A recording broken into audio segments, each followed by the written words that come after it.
회원 여러분 안녕하십니까? 어떻게 설 명절 즐겁게 보내셨습니까?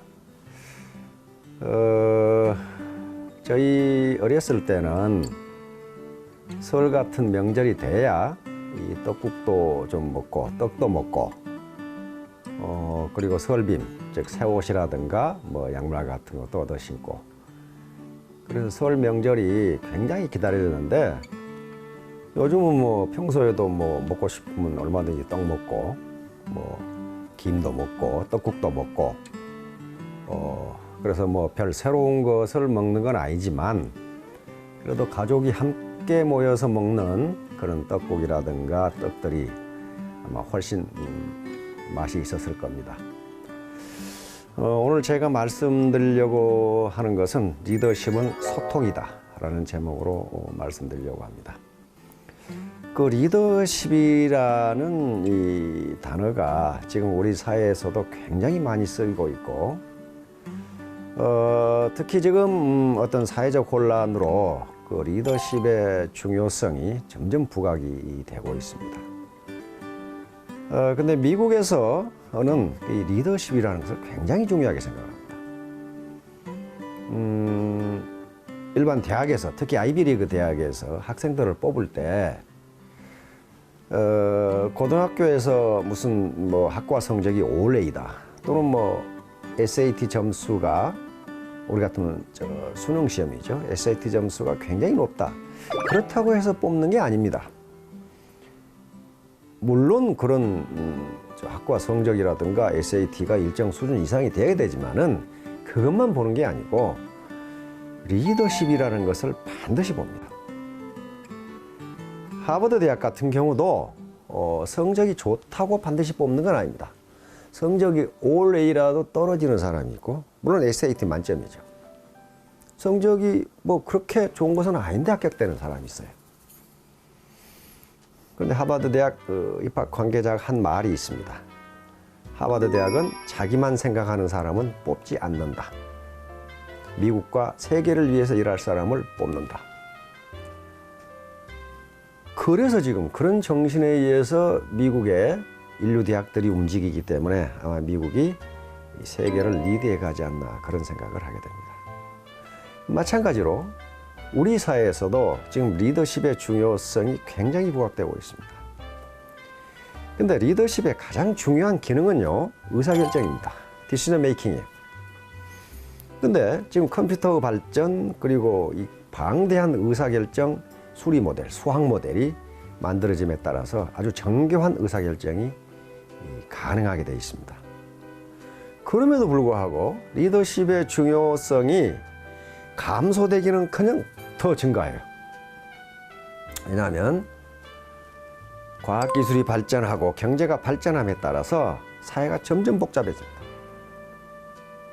사회가 점점 복잡해지는데 사람 사는 세계에서는 계량화, 즉 퀀티파이, 숫자로 나타낼 수 없는 정성적인 문제들이 굉장히 많습니다. 즉 퀄리타티브 프로그램, 정성적인 문제들이 굉장히 많기 때문에 그런 것들은 수학 모델로 나타낼 수가 없어요. 그래서 리더십, 리더의 중요성이 점점 부각됩니다. 리더십이라는 것은 뭐냐 하면 한마디로 정의해서 리더가 그 팔로워, 그러니까 구성원, 애터미사학 같으면 파트너들과 상호작용은 상호 영향력을 주고받으면서 조직의 목표를 달성해가는 과정입니다. 이게 리더십이에요. 근데 리더가 리더십을 발휘한다는 건 뭐냐 하면은 파트너들, 즉 구성원들에게 영향력을 행사한다는 걸 의미합니다. 영향력을 행사하지 못하면 리더의 위치에 있더라도 그는 리더가 아니에요. 인플루언스. 그러면 영향력을 행사한다는 게 뭐냐 하면은 구성원들, 그러니까 파트너들의 생각이라든가 가치관, 목표, 태도, 의도 이런 것들에 영향을 미쳐서 리더가 원하는 방향으로 바꾸는 것. 이게 영향력이에요. 그 리더십, 그 영향력을 발휘하는 데 있어서의 핵심이 소통입니다. 리더십을 발휘하게 되는 덕목들이 뭐가 있느냐? 이거 굉장히 많아요. 학자마다 수십 가지씩 얘기합니다. 예를 들면 지식이다, 힘이다, 또는 도덕성이다, 정직성이다, 성실성이다, 끈기다. 이렇게 얘기하는데 그건 너무 많아서 다 분석할 수가 없어요. 그래서 가장 중요한 것이 소통입니다. 즉 부하들하고의 커뮤니케이션이 이루어지지 않으면 영향력을 행사할 수가 없어요. 왜? 수용을 억셉트를 하지 않았기 때문에. 근데 소통에 대해서 세계적인 명언은 우리 허준 선생이 쓴 동의보감에가 있습니다. 이 동의보감을 보니까요, 잡병편에가 이런 말이 있어요. 통 즉 불통, 불통 즉 통, 통통.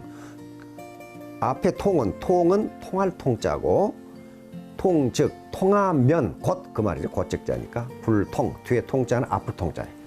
통하면 아프지 않고, 불통 즉 통하지 않으면 아프다.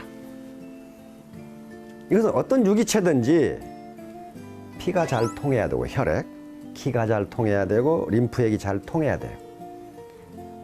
먹는 게 영양분으로 잘 통해야 되고, 그 다음에 잘 배설돼야 되고, 전부 통하는 겁니다. 이렇게 통하면 아프지 않다.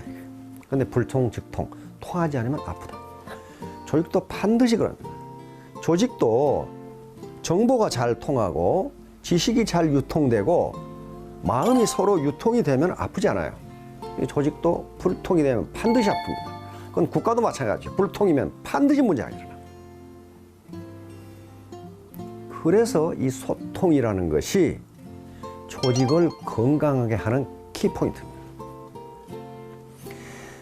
그러면 소통이 되면 왜 소통을 하자고 그러냐 한 말이에요.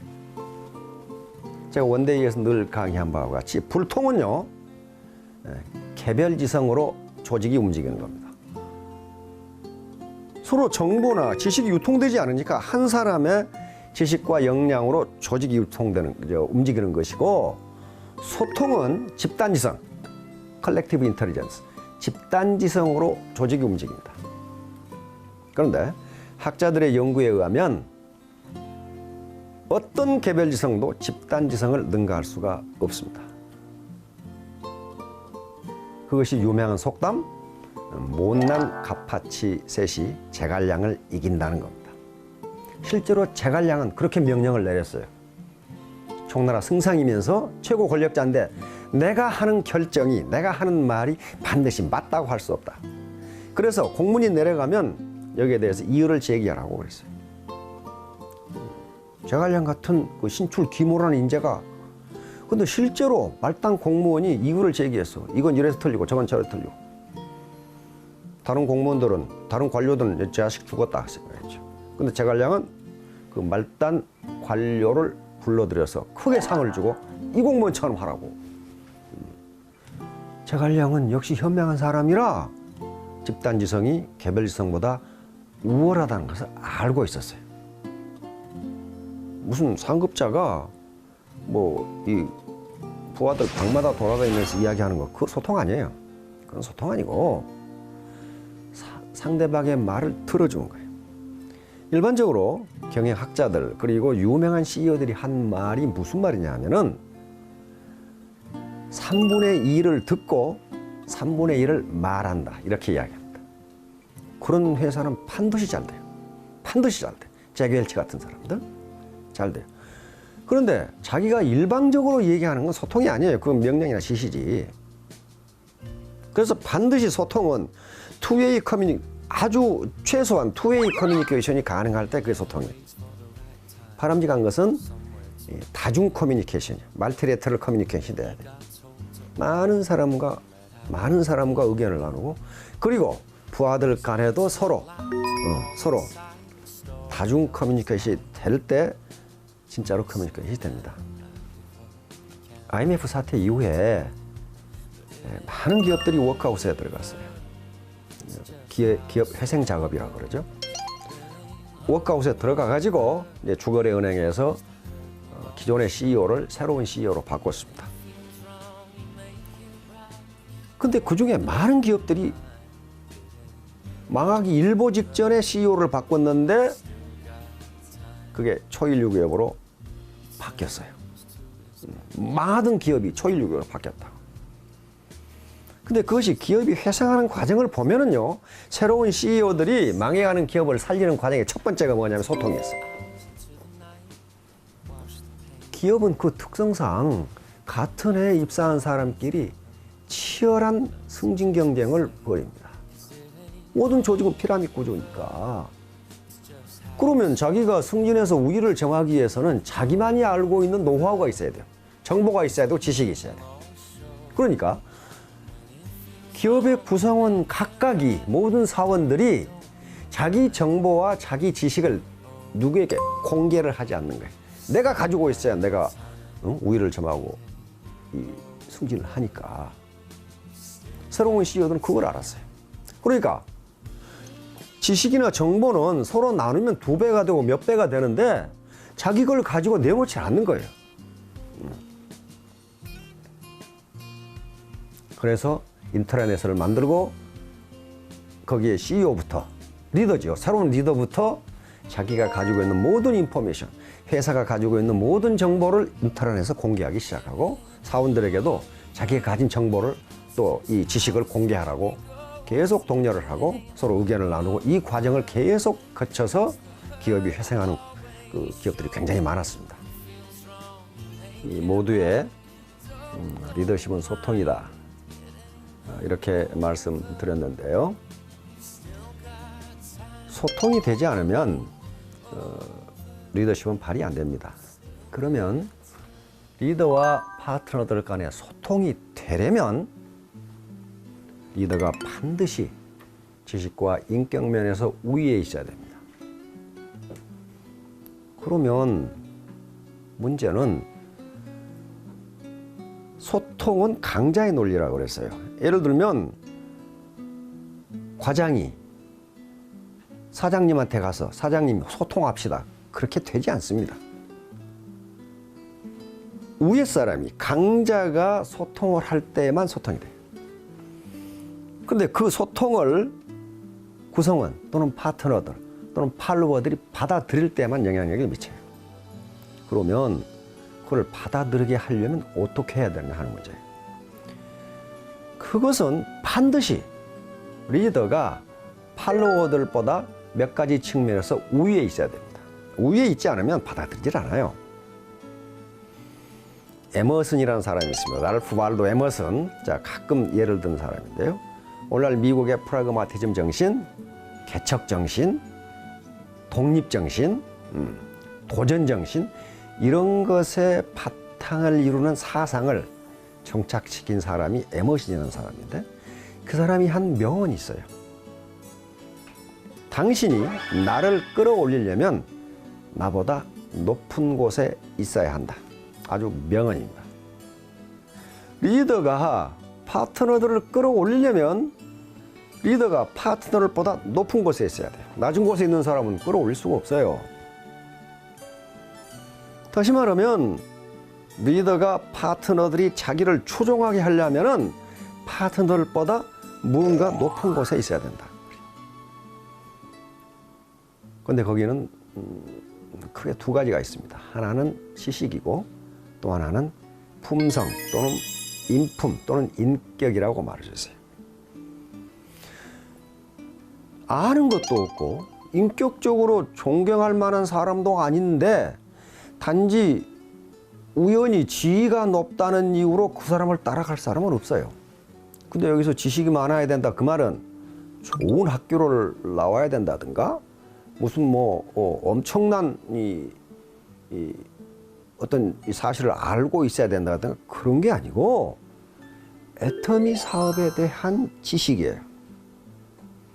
서울대학을 나온 사람, 하버드 대학을 나온 나온 사람도 애터미 사업에 대해서는 아무것도 몰라요. 그러면 제도권 학력에 관계없이 파트너들을 끌고 가려면은 애터미 사업에 대해서는 더 많이 알아야 돼요. 그럼 2번째는 인격인데요. 또는 품성, 캐릭터입니다. 캐릭터. 처음에는 이 knowledge and wisdom 이거, 또 하나는 캐릭터예요. 인격적으로 전혀 존경할 만한 사람이 아닌데 그 사람이 어떻게 영향력을 행사하냔 말이에요. 그 수단은 다른 게 없어요. 머리 공부, 마음 공부, 몸 공부, 이 세 가지 공부입니다. 2017년 닭의 해에 정유년에 이 세 가지 공부를 통해서 훌륭한 리더가 되시기 바랍니다. 그래서 반드시 소기의 목표를 달성하시기 바랍니다. 감사합니다.